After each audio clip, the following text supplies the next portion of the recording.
Hi there, and welcome to episode 175 of the ADHD Adults Podcast. I'm James Brown, the man who has a partner who's supportive about his ADHD, but marginally less so about his flying around all dressed as a bat and whatnot. And as always, I'm joined by Dr. Alex Connor, whose partner supports him by checking his traps when he forgets. And of course, Mrs AuDHD, who chose her actual life partner to be me. That was a choice she actually made. There's no helping some people, is there? Alex, hi. Howdy, partner. Partner. Yeah, it works, whatever. Howdy. How are you both? Mrs AuDHD first. Same. Yeah, just How remember, about you? remember that for other people that aren't Yeah. involved in recording this podcast, a week's passed, and therefore same unless Nobody they can cares remember. how I am. I think Oh, lots of no, people they do. definitely do, yeah. They do. Yeah, they do. Oh, But 'Cause anyway, they don't know you, do they? fuck. Yeah, that's true. Anyway, Alex, you. I'm excellent. Thank you both. It's very nice to see you. I'm quite interested that ADHD Awareness Month is over, but all of the supportive companies and TV channels and social media accounts are still being incredibly helpful in implementing meaningful and sustainable adjustments and strategies for the future. Wait, no, they've just deleted the orange ribbon from their accounts and fucked off till next year. One of whom sent us a letter. One of the companies. Don't know. Yeah, that'll do. I'll check the letter. It's I've lost it. It's from a Robert from Kidderminster, James and Sam. It says, I listened to your last episode on risky behaviour from heaven, probably. And it says, did you know that James bases his entire personality on the film Risky Business because he wanted a tall role model that was also phenomenally creepy, but he didn't know Tom Cruise had to stand on a stool the whole time he was filming. True story. Thanks, Rob. It does make sense. How is that about anything relevant? I think hard to do risky business. I think, you struggle with the jokes about risk, haven't you? But you know, you created something, and some time passed. So well done. That's good. We've had a real letter. May I read it out? Yes, Nope. you may. So we say, can I? And the answer is yes, you can. May I? I'm allowed. It's from Kate. It says, hello. That was short. No, it doesn't just say that. It says, just wanted to say that I got diagnosed today at 50 years old. Whoop, or commiserations, depending on your perspective. I found your podcasts in 2021 while my son was going through an ADHD assessment and started wondering if I had it too. I have all the feelings, relief that I wasn't making it up and I'm not just lazy, and sadness for all the shitty times that could have been different if anyone had known where to look. But onwards and upwards, hoping for meds sometime before my 60th birthday, double exclamation marks. Really just wanted to say thanks for all your humour and encouragement to keep going. You're doing a massive service for the ADHD folks out there, and we feel less alone. Sam, can't really say that, but well, just do a normal response. So Sam was gonna. She's written in the tense. Go fuck yourself, Kate, which I think is inappropriate. What? That's a callback joke. It's a callback joke to the last episode where that was in the script, and Sam refused to read it out. Yes. Yeah. That's lovely, Kate. Thank you. It was really lovely. lovely. It is lovely. Thank you, Kate. Anyway, as usual, this Russell Brand's dead, unsmiling, and predatory eyes now he's a right-wing grifter of a podcast is a tragedy in 3 parts. We choose a theme. Last time around was about ADHD and risky behavior, and this week we're going to be discussing supporting a partner with ADHD. Now, loads of people have asked us to do an episode on this, and I forgot to put any of their names in this part of the script. So if you've asked us to do this episode, just even read the question out. Just accept A, my apologies, and B, that you are the wind beneath our wings. Yeah. The 3 parts include the Cliff from Cheers of evidence. I don't agree with that at all. I think there are far worse characters. Have you Googled the actor though? Oh, bad man. Bad man. Okay. Really bad man. Of evidence, Alex the Psycho Education Monkey. Hello. Talking about the evidence around the topic, if there is any. And in part 2, we'll give our personal reflections and any tips on dealing with the subject of having a partner or someone you support with ADHD. And then, of course, we'll answer some of your questions, not our questions, which you've sent in the final section, because let's face it, we're fucking bone idle. So Alex, I'm your partner when it comes to having contractual obligations I have to fulfill. How could I learn to not want to murder you? It's a very good question, James. I think the problem is this isn't really a psychoeducation episode of lots of science in, but there is a lot of information out there from people who do know what they're talking about, not us, psychologists and so on. But we also have a lot of evidence for how to treat and support adults with ADHD and partners. For me, this topic, it's probably more what experts in ADHD think is the best way to support the implementation of the evidence if you are a partner. It's me, isn't it? Yeah, normally the interruption. Yeah, You- I need to put it in great big red You letters. I'll no, I'll tell you later. But you mentioned psychologist, and it triggered me about something. I'll tell you later. Oh, Anyway, I want to know now. you can't know now, but I'll tell you later. What? Oh, there's not a And- colon. That's why it's a comma. Yeah. That threw me, Alex. Because Anyway, let me just get I my talked about acting voice ADHD on. already, haven't I? That's the Yes. point. I noticed you've started talking about the thing straight away just to ruin my joke, haven't you? BAFTA. Did somebody say poddy? Is there a poddy? I bet there is. I made that up. Shush, Bab. No, yes, but if we could reduce the entire next bit about supporting your partner with a single word, it would be this word: communication. Communication. That's key. That's it. Ask them. That's how you're going to be more successful, not necessarily succeed. But luckily, it isn't the only thing.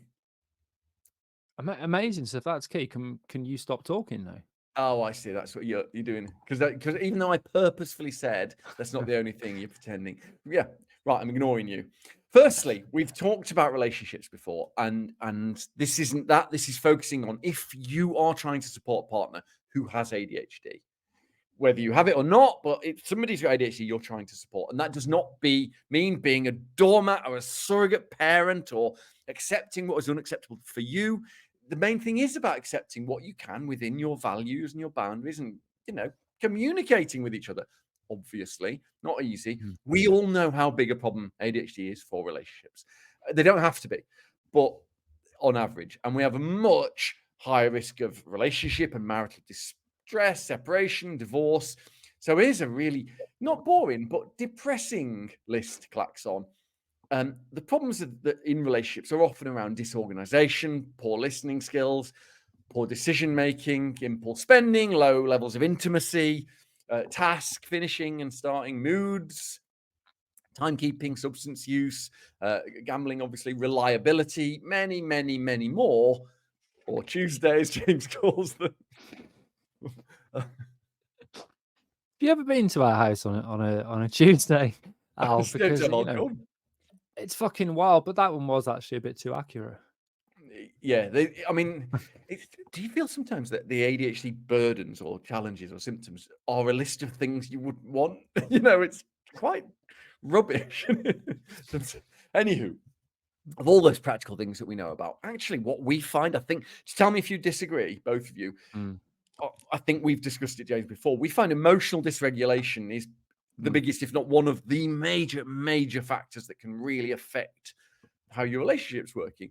So this isn't about excusing behavior you find unacceptable, but we can't always help our emotional reactions. They're often too big or too small for what would be expected. People with ADHD can very often find it difficult to suppress our emotional impulses.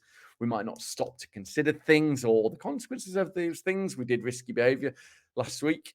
We can discuss it afterwards and interpret it differently. We can interpret it without blaming our partner, and that can help its communication. So encourage your partner to talk to a professional. One weird thing is that we often feel we don't deserve that. We might need encouragement to feel that it is something we are allowed to ask for help for. Asking for anything when you've got self-esteem issues isn't easy. We often need help thinking about our relationship roles, both partner and ADHD. I know transactional analysis of parent or adult or parent-child, all those sorts of psychological models are wrong, but they are pretty useful. So not being a parent, and if you think your partner is acting like a child, not turning into a parent and vice versa, is a really, really helpful model to start doing. You can get help with that too, pretty fundamental. We also need division of tasks based on strengths, right? And clarity on what those outcomes are. We can't always do things in the way that you would want us to do them or that you would do them. A lot of this is sounding familiar, largely Really? because I wrote a workshop on What? this. Largely because I wrote a workshop on this that you fucking stole. Massive coincidence. The workshop I stole and did for money. That one. Yes, that one, Wow. yeah. I don't know what you're talking about. Weird. What a weird thing to say. Anyway, from the workshop I gave, there's a really helpful list that someone wrote for me. And this is what it advises. Set clear, agree together, not for someone. Set clear, specific schedules if you can, and expectations to avoid misunderstandings if you can. Establish those routines and structures because they will support the better communication organization and make tasks self-authored together, co-prioritize as a team. You know, that's what you have to be. You have to be one. Visual tools, if they work for you, digital tools, that means fingers, doesn't it? Or an app specifically designed for task management, they can help, but it depends on the person very, very much. Some people are paper and planners. Some people like me are all over the Google devices or the shit companies are available. Unbelievable. Do you not like my list? Mm-hmm. So I love it, obviously. Okay, so Yeah. these are the challenges and the plan, but Yeah. it's a tough list, to be fair, Yeah. even if it's a well-written one. Well-written. How do we start that list? Yeah, that's it, isn't it? That is the problem. It isn't clear what any of that should look like. Above all, ask questions. Be curious about what it's like. We are different. You know, we are normal people, but we are atypical the way our brains work. Try to think about what our day-to-day life is like, your partner's day-to-day life. It might be quite surprising how shit it really is, how hard it is for us to do some really fucking simple looking things. However accomplished we might be, like James's 8 fake degrees from the University of Wolverhampton, there is no limit to the amount of simple things we find hard, despite how it appears that we are able to do things. So just have a look and ask. It's a cognitive empathy thing. There isn't a list of questions that exhausted some of the things you might be asked. I don't know whether to read all these out, but so if you want the questions that are in lots and lots of, not so much papers, but books from people on how to do this, what routines are actually helpful for you might be. What steps can you break a routine down into? What kind of plans do you need? So do you need a time limit for when you watch TV together? I do. I need to know that it's not going to be all fucking night. And that sounds awful because I'd really like being with my partner, James. But I need to know when the task is done. Good boy, me. And that's weird for people. What positive regard and affirmation do you need? Both ways. It is weird to say, am I a good boy, right? Or have I been a good partner? It feels weird that we would need that. We do. A lot of us, not all of us. If you've got a relationship where there are certain things that have to be done, maybe, make sure those things are clear and specific. James needs a reply from me when he texts me. He needs a thumbs up. I don't have to write a fucking essay. Just he needs to know that I am listening.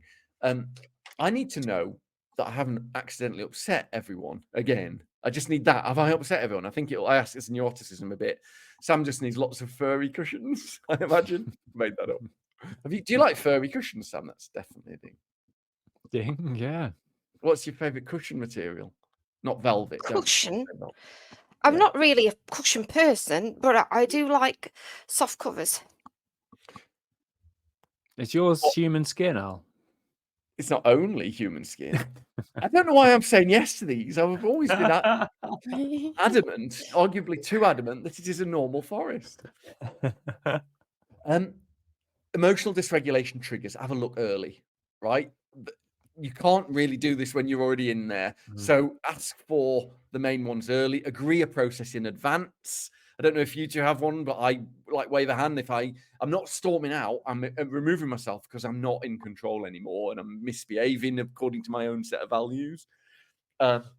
If you can agree a process for any social situation, that can often be a game changer. what is going to happen tonight? How long? It sounds awful because I can Ding. enjoy it, but I really fucking need to know how long it's going to be. Ding, And that's ding, really, ding. massive double ding. Beware of tired and hungry partner. We're not children, but that can trigger wild levels of dysregulation. It doesn't matter how long it is then. Ding! I'm gone. Encourage exercise as much as you can.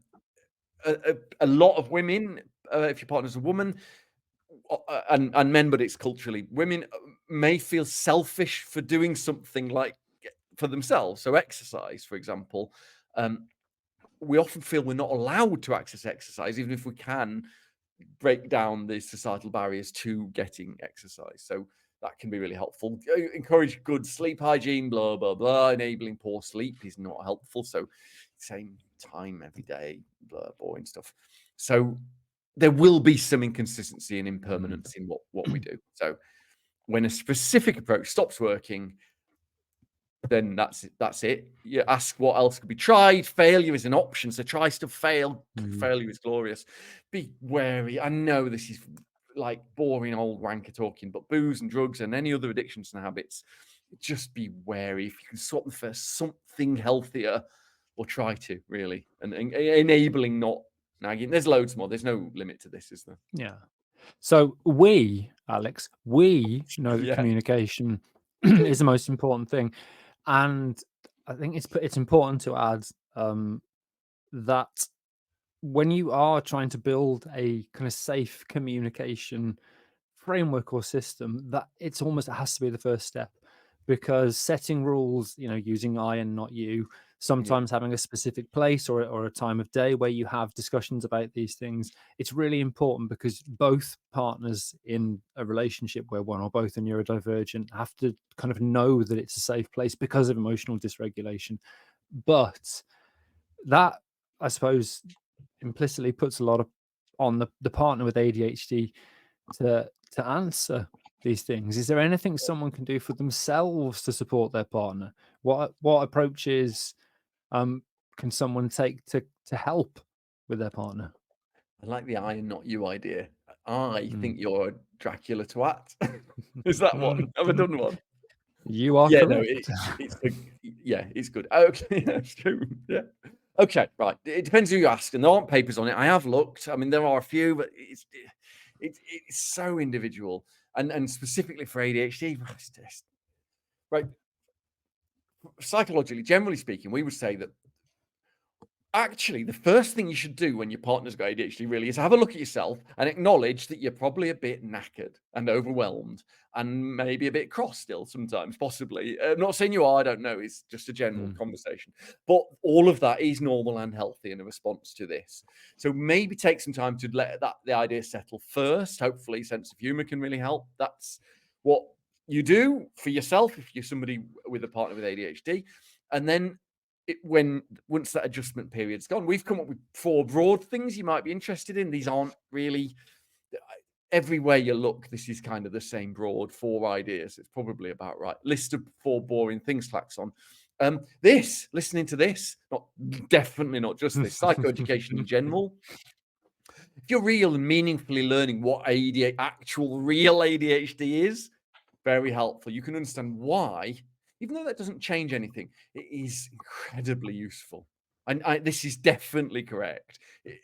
For you to feel better, okay, I get it. It might be annoying still, but it is very important, but not urgent. You can do this later to learn about treatment options as well. So you don't have to take them or your partner, take them, but what the medications can do and definitely what they can't do, can't take them.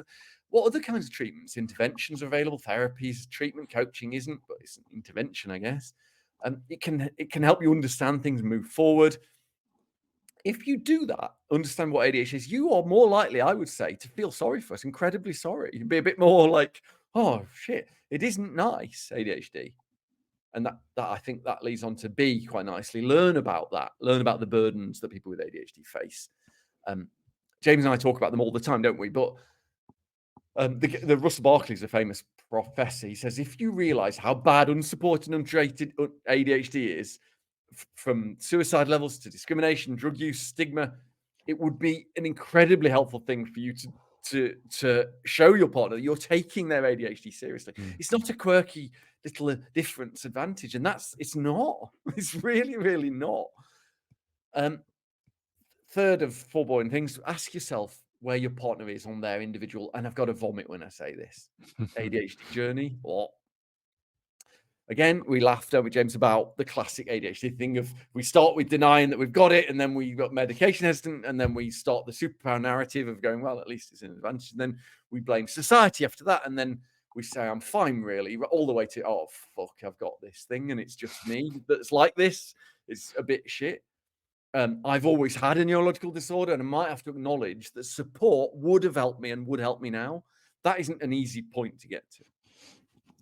If your partner doesn't really believe in ADHD, or you don't, you're going to struggle to support them and themselves in any meaningful way. It is real. That's a journey. And lastly, make a choice. What can you accept? How can you help? What do you actually want to do to help? That's your choice. What about therapy and counselling that I would obviously never do in a million years, probably? Yeah. You've tried therapy once, haven't you? 1.5 times, yeah. Yeah. And you beat them, though, didn't you? You knew what they were going to say, and yes, you beat them. Yes. Saw the magic trick. You're the kind of person that would get, when you do your eye test, you try and win at it. No, I just try and people please. Like I've said before, when they say better or worse, I just pick one. I don't know. I can't tell. Better. If they went out of the room, would you go and have a look? Oh no, I'm lazy. Yeah, that's true. Yeah. Therapy and counselling. If you're open to it, it can be absolutely helpful. It's individual decision. Make sure anybody you're going to talk to is clear about what ADHD is, and that matches how you feel about ADHD. There is a paucity of any robust evidence for the effectiveness of ADHD-specific couples counselling, and there isn't a regulated ADHD counselling organisation in the UK, but there is emerging evidence that it is useful for some people, and that is central, that it's education about ADHD in your relationship. So therapy's got to blend general evidence-based marital therapy. Does this seem familiar, James? It's directly from the workshop that we wrote together. Marital therapy. So targeting any of the problems with ADHD and how they affect.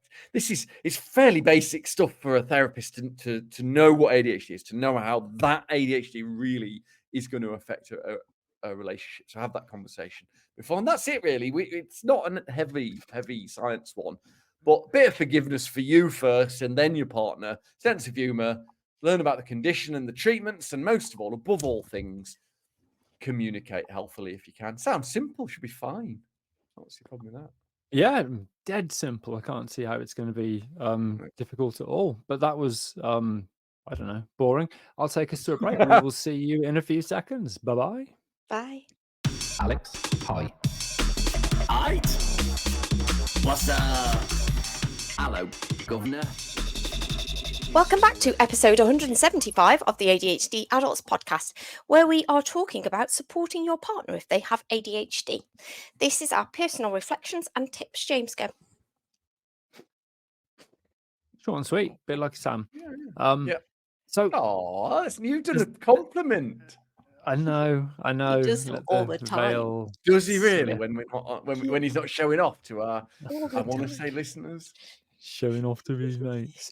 So, as Alex alluded, I may have written and delivered workshops on this, and actually done and do ADHD couples coaching as well, which is different to couples therapy. But most of what I've learned from how to live with an ADHD partner comes, unsurprisingly, from living with a partner who has ADHD, or in Mrs AuDHD's case, AuDHD, which has now added a wonderful level of complexity to our relationship. What I think is fundamentally important is it's okay to feel frustrated. It's normal to feel frustrated. There are 2 or more people in your team, and both or all, if you're polyamorous, of those team members often have valid situations. So it's okay to feel like you're having to carry the weight, or you're having to parent a partner, or that that you're struggling to get support in maybe looking after the kids or whatever. But it's also okay to have ADHD and all of the accoutrement that it comes with.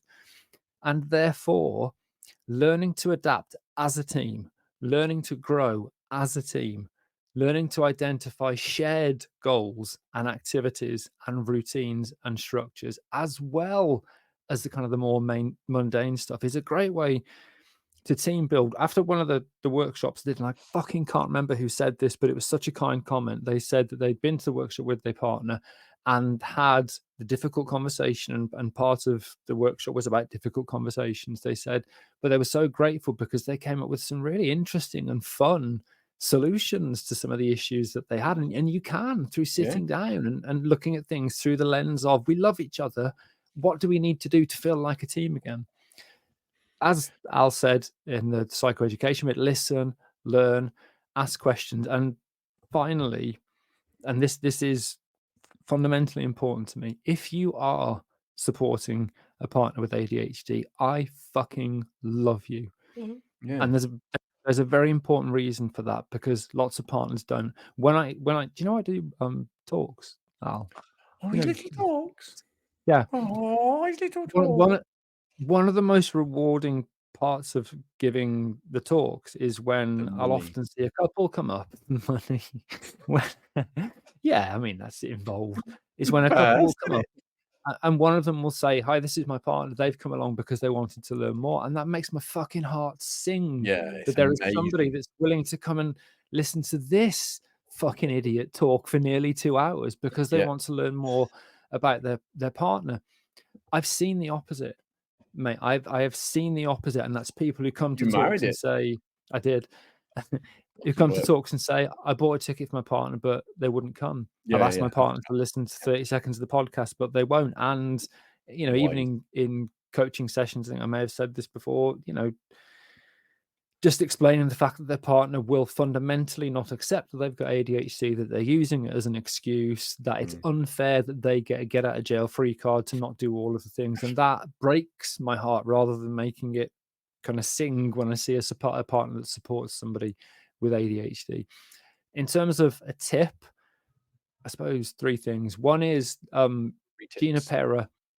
Gina Pera is probably considered kind of the leading voice on ADHD and relationships, and has lots of books out there if you want to hear information from somebody that's not us, basically, which you probably do. Oh, yeah. The second is equitable compromise. Now, in any situation where there is a difference in expectations, a difference in performance, a difference in the various activities within that team that's a relationship, there has to be some compromise. It can't be one person saying, I'm not budging, you've got to change. Yeah. But that equitable compromise, so that you're both changing enough so that you can see that you're both willing to make a change, not just say you're going to, but you're doing it. You're both moving towards that middle ground is important. And finally, realistic expectations. If you expect your partner with ADHD to go from, I'm not really contributing, to doing everything, it's not going to happen. But if you want to start to build up things that partner can do that can make you feel more like a team, then that is showing them support. That is helping them feel better about themselves. And that's fucking precious. It's one of the only things I do, because Sam, particularly this year when I've been a fucking mess, and where income's completely dropped because of mental and physical health, and Sam has picked up all of the shit when I'm ill and has to cancel coaching sessions for me or other stuff. What I can do is a couple of things around the house: empty the dishwasher and maybe put a load of washing on or put it away, because then I feel like I'm contributing something, and that makes me feel better about myself. And if you love your partner with ADHD, helping them build those little activities on a daily basis that can not only make you feel like they're contributing, but make them feel better about themselves. I've got a 4th tip I've forgotten. Apologies. I've mentioned this before, and it can be really helpful. I've talked about writing a letter to yourself about your ADHD. Now, if you want to help explain ADHD to a partner, sometimes just talking about the symptoms isn't helpful, but talking about how it makes you feel to have them. So writing a letter to yourself really is an exercise in what does it feel like to not be able to engage in some activities because of executive dysfunction? What does it feel like to over or underreact to an important thing? What does it feel like to feel like a failure? That can often help in explaining in an emotional stance rather than an evidence or fact-based stance what your experience is, and hopefully promote some empathy. So that's me. Sam, what about I you? Oh, I Alex. didn't write a letter to myself about mine. I wrote a letter about yours and sent it to the Daily Telegraph. I found that was quite cathartic. That's where they got Just the lazy and Wait. crayon. just Mrs Auditor ADHD Sam. Yes. Yeah, I mean, wow, you've said everything really. That was really Yeah. good. But I think the thing I wanted to say was it's fucking hard. Like we've Thing. both got ADHD, so we understand what ADHD is. But because every single one of us is different, it means that we still get frustrated with things that I can do, but James can't do. So even though we've both got ADHD, we still have the same issues and problems and frustrations, and even getting frustrated at things that I can't do either, but I might get frustrated because Oh, James yeah. can't do it, you know? And it's really, really difficult. But like James said, communication is key. If you can take the blame out of it, and what we try and do if we've had a situation, we try and have a debrief afterwards. So we'll go through it and just talk about what happened, what the outcome was, and what we could do differently to get a different outcome next time, and just work as a team and develop strategies together. And just, I mean, it's a bit easier for me, that one, because I'm autistic and I like logic and taking the emotion out of things, but not all autistic people do, obviously. But yeah, that really helps me to look at it as a problem that we need to tackle together, rather than, oh, this is something that, you're doing all this wrong. And it's just as difficult for us to understand how people that haven't got ADHD can do the things that they do, or don't Yeah. do the things that, it's all so confusing. So we're all so different. So it doesn't matter whether you've got ADHD or not. I think we all struggle with things all of the time, and relationships are fucking difficult, and you've just got to communicate and work as a team to sort it out. Alex, go. You know when like people who haven't got ADHD sit still and watch stuff? How do they do it? Do you know what I mean? How do they find it Well, that's amazing? the thing, isn't it? It goes both ways, that misunderstanding, doesn't it? It's really incredible. Yeah, I find them hard to understand. Ding.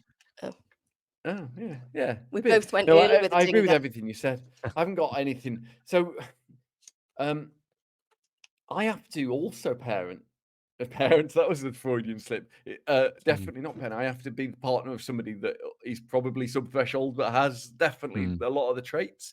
And it is annoying sometimes. And I really have to have benign intent and remind myself that, just like me, this isn't a choice.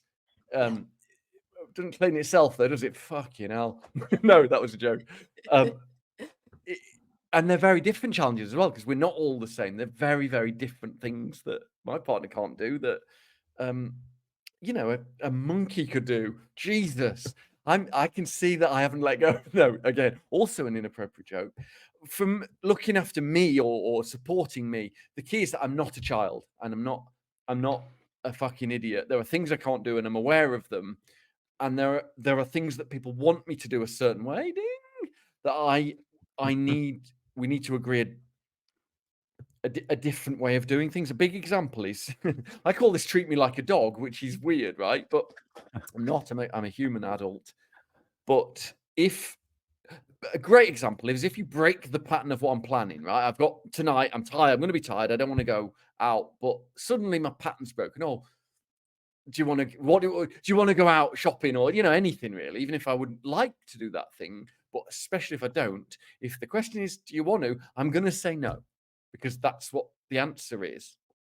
But if you ask me, do I want to make you happy by going with you, even though I don't want to do it, the answer is yes. They're not the same thing. And that's quite an important thing for me, for my partner to understand, is that and I think this is a common thing. I'm going to answer logically. Do you want to do it? No. Do I want to do it for you? Yes. we're externally validated massively, people with ADHD, not all of us, but actually it's a big part of it. We tend to do things that are observable. So if you're someone without ADHD or with who's asking your partner and isn't able to ask for stuff because of self-esteem or because you didn't get stuff as a kid, it'll be very difficult for you to say to your ADHD partner, can you do this for me even though you don't want to? That's very tricky. That needs communication, but it's what I need. And I've seen it in a lot of other people as well. It's a really common issue of if you tell me I've done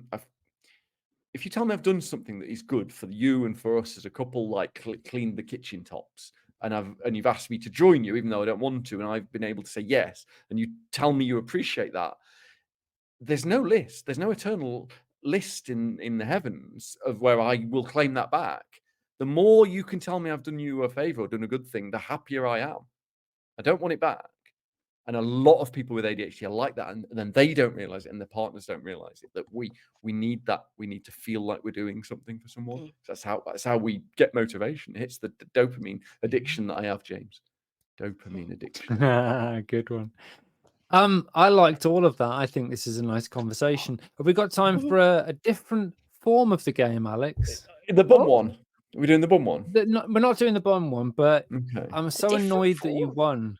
Yeah, basically, I'm so annoyed that you won last week that I'm My just brother going sent me to that. Look, ding tea. he went to past a shop called Ding.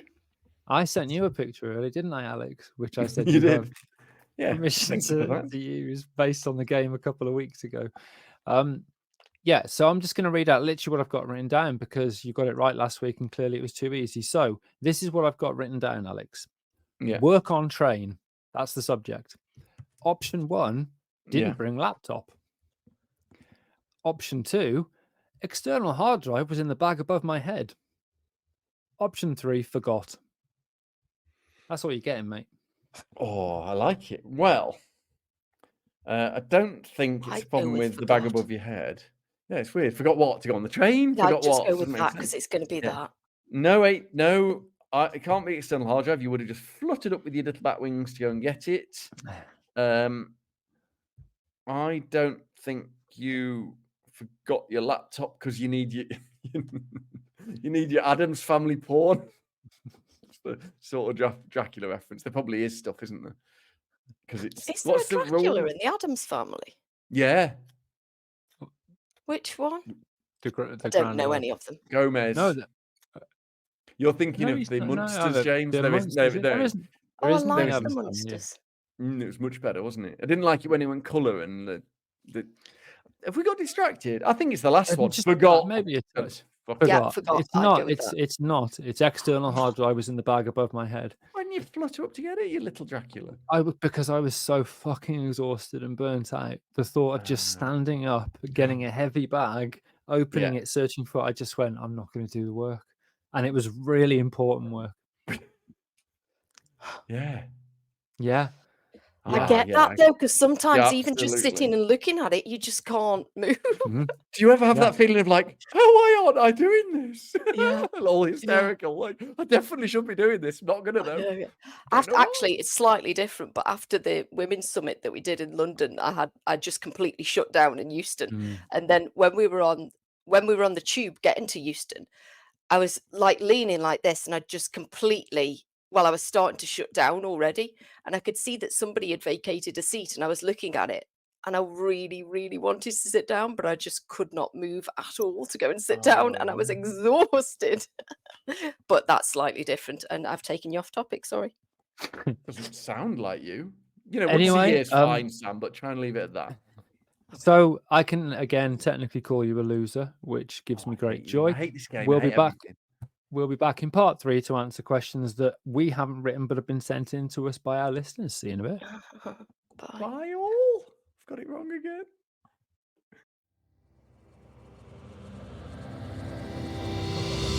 Welcome back to episode 175 of the ADHD Adults podcast, where we have previously been talking about how to support your partner if they have ADHD, whether you do or ain't. As always, in part 3, though, we're answering your questions that we have not written. Sam, do you understand? Is that You have a question, but you have not. Let's just crack on. Have you got a question for us, Sam, that you've written? I have, yes. I haven't written it though. It's No. from Mark, who is Mixmaster Mio. Hello again. Hi. I hate that hello again. Not from you, Mark, but just in general, Specifically. because then it's an indication that I've met somebody before and I have to quickly search my memory banks and there's never anything there. Anyway, that's different to this. Hello again. You three are most definitely the reason I have a second wind and love the podcast. So many laughs and, in bunny ears, literal lols. So interesting and educational. I don't think this is Podcast. Yeah, this is to Gabby Roslin. I mean, Logan. Shit. 100% relatable to your ADHD stroke autism lived experiences. Plus, I feel some affinity. Originally from Stoke. Oh, hi Sam. Loving your work, me duck. My partner is autistic and also a pole lover. Ding. And they've put a Ding. little bell in there. I really like They that. have put a bell in This there. is definitely the right podcast. Well done, Mark. Moved to Utoxeter. Hi, Alex. Smiley face. Don't forget Shane Meadows was also from here. Alex He tells was a us friend every of mine week. at school. I know, he tells us that every week. It's a friend of my brother's, really, to be fair. I used to work for a company that had branches in Great Bridge and also on the Aston Industrial Estate in Brom, Yeah, nice. so needed to drive through Oldbury. Oh my God, that's where we live. As I went between the two. And also, It's a my partner has a coincidence. crush on you. Think it's because you look like a younger me. So hi, James. Oh, that's so lovely. Their partner's Hi. got a crush on you. I have Aw. been using medical... Oh, I forgot that this was a question. I have been using medical What cannabis. did you think it was, Sam? No, I don't know. I was just enjoying it. I've been using medical cannabis for just over 12 months and wanted to know if you guys have any research on the use of medical cannabis and ADHD stroke autism. Star. Back to the bit about James. Just a little joke, James. You are ace, mate, automatic crow eater, and a true inspiration. Genuinely love you all. Please remember to keep doing the podcast. Mark, we'll try and remember. They're Thank you, Mark. That was lovely. asterisks. They're Mm. asterisks. Not What did I stars. say? A star. And Fuck off. we really need Mark to tell us if crow is used in Stoke for bogies or just in the little part of the world that Sam's. Please, Mark, get back in touch. Please, tell us either way. and let us know. Who wants to, I mean, obviously, as somebody that uses non-medical cannabis, frequently. Just means it's been up your bum, right? That's the only difference. Well, somebody's bum, Alex, Somebody's probably bum, at some point in the delivery process. I can talk about this because we have done an episode, but does anybody else want to stop me? Is it going to be maybe a bit? Is that going to be what you're going to say? Yeah. Go on then. Go on, crack on. Sam will definitely be able to tell you a little bit about the autism side of things, because many people don't realize actually it is not that difficult to get hold of medical cannabis. There are only some conditions in which it's indicated, and normally you have to have exhausted treatment options to then get it privately through online pharmacies Or and try clinics. 2 different treatment Yeah. options for ADHD. Yeah, which I mean, I kind of said exhausted options, but yeah, try 2 is fine. Wasn't That's absolutely technically fine to right, correct was me. It's fine to I'd be correct me. exhausted after 2. Absolutely. Yeah, exactly. It's fine to correct me. Sorry, carry on. Yeah, listen, part of the problem is that anybody who might be like me and takes great delight, if you've ever listened to the Goldie Looking Chain song, which you won't have, Instant Coma, where they go through the different names of weed nowadays, 2 weeks in Devon, constant pain, because now there are so many different strains of Is Devon cannabis. the strain or 2 weeks in Devon? 2 Devon's weeks a in Devon place. is the name of it. Yes. Oh, not Devon. Yeah, I know. I'm aware Devon is a place. Yeah. Sam, thanks though. That's all right. Because there are so many different strains, and some of those strains have been bred particularly to have a high THC content, which is the most psychoactive part of cannabinoids contained in the plant, and some have been developed to have a lower THC and a higher CBD, and there are lots of other chemicals, terpenes, etc. in there. Every strain did has you say? different effects. Terpenes are in there as well. Every strain has different effects on different people, and the same strain has different effects on different people. If you look at the evidence to clinical trials, there have been clinical trials using both non kind of psychoactive, although technically CBD is psychoactive, so just CBD containing strains, but also psychoactive THC containing. And they're small studies, they're not great, and the results are mixed. So in some cases, people report improvements in symptoms. I'm waiting, Alex, don't worry. And in some cases, they do not. One favourite thing is interrupting a really serious bit with such a stupid thing to say. I was going to question that they're not all the same because all marijuana's had the same effect on me in that I couldn't ride my bike. Is that what you mean? I still remember the haunted man sat in Amsterdam at the table outside a coffee shop after half a space cake who just looked like he was It's the worst. desperate need of help. I was. I felt like you know, like that orangutan in was it Clyde from those Clint Eastwood films? Oh yeah, Just like Any holding Which Way hands and trying to. But loose, yeah. God, no, awful. Samantha, what about autism? Do you know anything about this? I don't know anything about research about medical cannabis and autism. No, not really. I just know that for lots of people, it can really help with the anxiety that you can get from almost everything sometimes when you're autistic.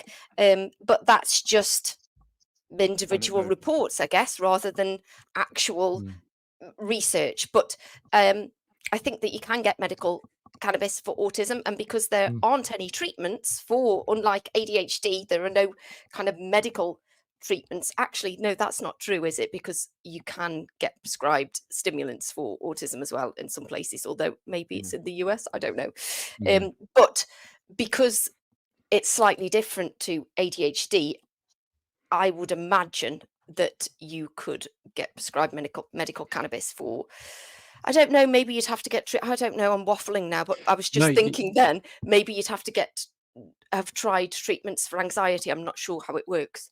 I think you have to be careful, don't you? You know, anxiety. For some people, yeah. And that's the whole point, is that everyone responds differently to loads of different substances. So that's why A, the clinical research is mixed, B, the anecdotal research is mixed. I know people who are undiagnosed, for example, who cannot function without cannabis in terms of emotional regulation, in terms of anger, in terms of engaging in stuff.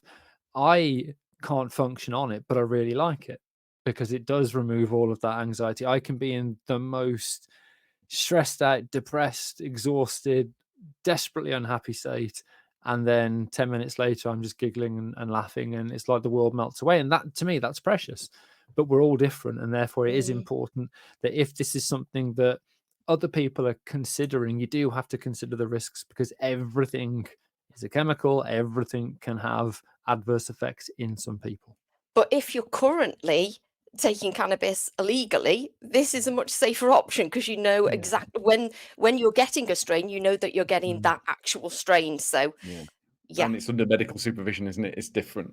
Yeah, it's completely different.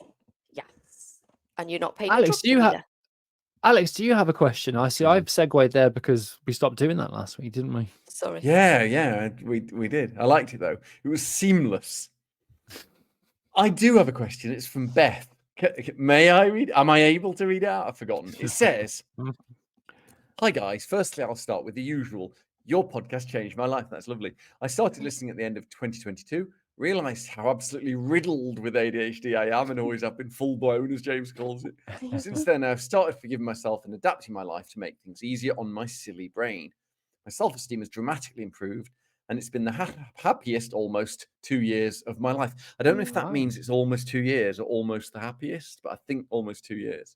"You all bring me so much comfort in times of feeling overwhelmed and remind me that it's okay to not be okay. Anyway, my question is around the link between alcoholism and ADHD. I know this has been covered, but recently I had a look at my family tree and realised that almost everyone on my father's side has been an alcoholic. My dad actually recently died from alcohol-related issues, and he was only 46. Jesus. Grief and ADHD is such a barrel of laughs. I also love to drink, but need to be careful with it, as I know I have tendencies to take drinking too far. If drinking was good for you, I would drink all of the time." So would I. But the interesting thing is, my dad's side of the family is also the source of ADHD. Also, I tend to drink more as my symptoms worsen to cope. So could it be that alcoholism doesn't actually run in the family? I've heard that's genetic, but instead it's just ADHD, and everyone using alcohol as a coping mechanism. Sorry for the terrible grammar. I didn't think it was. And probably spelling, absolutely not. I'm an accountant and don't know English good. Brilliant, Beth. Thanks again, guys, and so glad that you're back. James? Did you, when you said ADHD, slip into a Brummie accent? It sounded think like I you went did. ADHD because you're I so did live there used for to 25 doing it. years. Maybe I just do. My brother says ADHD like that, and I really I don't do. like it. I know, I Do do, you? and I hate the fact that I say that. Anyway, did you say AD James? Do you want me to go? Shall I go? Shall I go? Yeah, because you had your hand up. That's what we do. How Oh. we Oh no, the hand up was to ask about the ADHD thing, but ADHD. you want me to? No, I also Listen, want you to go though. You know yeah. about this. I gave a talk this week, in fact, for a group on ADHD and alcohol use disorders. Absolutely, kind of very robust evidence of the two going hand in hand. So the lifetime prevalence of any alcohol use disorder in ADHD is almost 50%. So that means almost 50% of people with ADHD at some point in their lifetime will have a form of alcohol use disorder. Wow. 30 to 40% of people with ADHD engage in heavy drinking and display patterns of binge drinking. The lifetime prevalence of alcohol dependence in ADHD is about 10%. Adults with ADHD are around 50% more likely to develop any drug or alcohol issue compared to those without ADHD. And if you look at the kind of the other direction, people with an alcohol use disorder, 20% of those have ADHD. So there is an absolutely well-established and robust link between the two. I've seen a really much higher. I mean, it was one paper, and James is really good at understanding the lots of papers together and meta-analyses. So this is less relevant to his. But one paper where they went to look at people turning up to alcohol clinics, and half of them reached diagnostic levels for ADHD. That's not going to be the same with everyone, but it's a shocking number. Really, really shocking. Can we also say that alcoholism isn't used at all medically as a term? It doesn't mean anything, partly because of the stigma associated with it, and partly because it brings to mind this idea that you never aren't drunk. And so people like me who really, really needed help. I needed to say I had an alcohol use disorder, which is the proper term, AUD. Really important to me to say that. I didn't feel qualified to say it, even though both you and Sam would tell me all the time. I would often say, guys, I think I might have an alcohol problem. And you're like, yeah, you have. You keep telling us you have. Like, for years. You keep doing 6 months off and then coming back. You daft bastard. Have you thought about professional psychologists? No, it was helpful. You're the first people to make me feel it was okay to say those words. You know, it was incredibly helpful. And I think that's one of my things is doing what you did for the people, just less horribly. That was not true. So it's, what you're describing, if you're waking up often and you're saying, I don't want to drink, and then you still are, Beth, or anybody actually, then it's a disordered use of alcohol. That's what an alcohol use disorder is, or substance use if it's not alcohol, or it's just an umbrella term, even if it's umbrellas. And finally, unrelated, I saw someone referred to their ADHD brain, Sam, and it made me think of you as, I have to blame the shitty committee, which is so good. Oh, that's their brain. Yeah, the shitty committee. It's beautiful. Sam, would you like to add anything on alcohol? Yeah, I think it's, I mean, obviously you've said everything, that they do go hand in hand. And I think it is a massive coping mechanism for so many people, especially if they're undiagnosed or untreated. Lots of us just do whatever we can just to cope with having to go through the mundane everyday life and to cope with domestic anxiety and all the other fucking shit and feeling like we're shit all the time. So there are lots of things that, so I know it's a really bad thing, but lots of us do this because we're just trying to cope with life. So yeah, try not to hate yourself too much for it, because it must be really difficult if you've just got a parent that's passed away and you can't stop drinking yourself. But it's understandable. Lots of us have, really bad coping mechanisms that we know aren't good, but sometimes you just have to do what you can to get through the day. And, nobody should judge you for that. You've just got to just do what you've got to do. And then when you're ready, then you can give up if you want to. It's so important. I'm reminded every fucking episode why you're here. why it's so valuable to have you here, Sam, is that empathy is. I wish I could remember Got to too do it. I much don't. of it though, Alex. I know. But it is very helpful. Yes, you used to roast Oh, me for that. I know, but we, in Yeah. our defence, we didn't know, despite your love of trains, why it was. Not all autistic people like trains. A lot do, though. A lot of my autistic friends really do. Alcohol causes anxiety, chronic anxiety. It was the cure for my domestic anxiety, and that's not Wow. fair. Yeah. It's so fucking frustrating, and that mine really has, because I don't drink anymore. I didn't think it was possible to be happy in the evening. I didn't think it was possible to be genuinely, meaningfully happy every evening without alcohol. And I'm much happier and much less anxious. That's so I still have good. a bit of, yeah, but it is like I was angry about the idea that I could be happy with alcohol. It made me furious because I knew it wasn't possible. That was. Oh, thank God. I know. You've just muted yourself, Alex, which is amazing. There was a thump when you did it, so I don't know if you've Yeah, hit the you've microphone. hit something. Is it gone?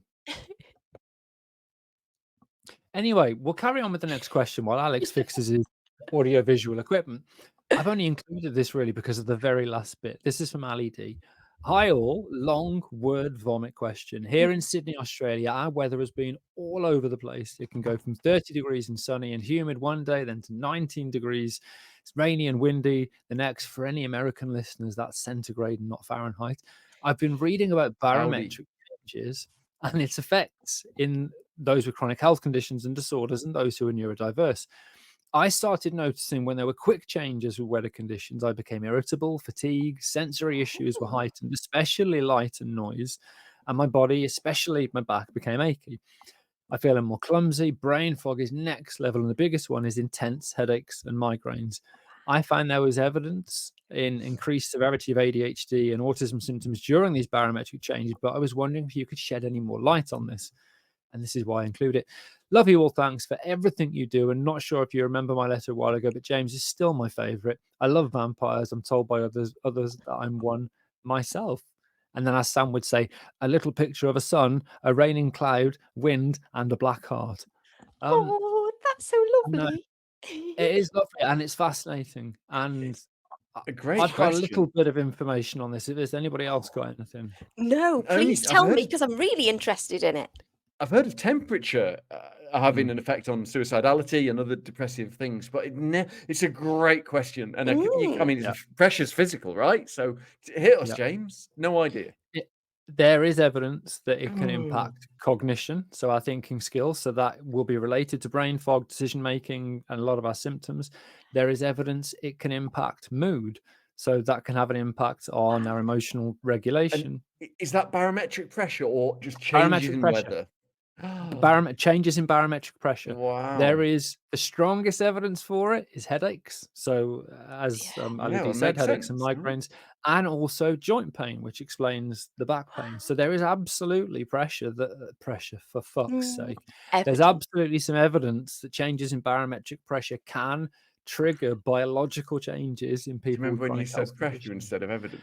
Yeah, because although I've got shit working memory, it was about 10 seconds ago, and you've just fucking reminded me. So yes, absolutely. But thank you for that lovely letter, Ali D. That was amazing. Hopefully that's answered at least part of the question. Yeah. Okay, that was episode 175 of the ADHD Adults podcast, where we talked about how to support your ADHD partner if you don't have ADHD, or if you do, whatever. If you're still listening, probably just for Sam's monologue, obviously you can get in touch on the website at www.theadhdadults.uk. You can join our Patreon community. You can do lots of stuff. You can't actually on the website. It's shit because I designed it, but you can visit it anyway. So we'll see you next time. Bye-bye. Bye. Bye all. Trigger warning klaxon. Klaxon, klaxon, klaxon, klaxon, big klaxon. Trigger warning klaxon. Klaxon, klaxon, klaxon, klaxon. James tricked me into thinking I had bum juice the other day and I had to wipe my hand between my arse cheeks to check.